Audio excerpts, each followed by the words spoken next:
చేయడం మొదలుపెట్టాడు. అతి దీక్షతో జపం చేశాడు.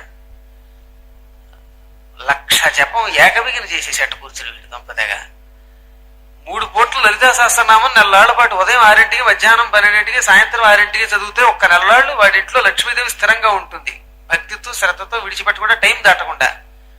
ఈ విషయం చెబితే మధ్యాహ్నం 12ంటికి ఎక్కడ కుదురుతుందండి, మధ్యాహ్నం 12ంటికి నీకు చేయడం కుదరకపోతే నీకు డబ్బు ఇవ్వడం ఆవిడ కుదురుతుందా? ఈ 3 పూటలు నీ కోసం నెలలాళ్ళు చేయలేవా? నీ కోసం జగన్మాత సృష్టి కార్యక్రమం విడిచిపెట్టి ఐశ్వర్యం ఇస్తుందా? అలాంటి వాళ్ళు వస్తూ ఉంటారు దగ్గరికి. చెప్పిన వాటి వినాలి, చెయ్యాలి.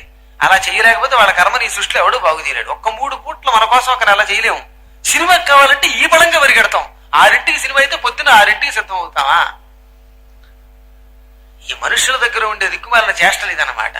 అయితే ఆ చేష్టలకు అతీతంగా ఇతడు 1,00,000 జపాన్ని అత్యంత ప్రీతితో, అత్యంత శ్రద్ధతో, అత్యంత భక్తితో, నియమనిష్టలతో సాధకుడై, దీక్షారాధకుడై జపించాడు.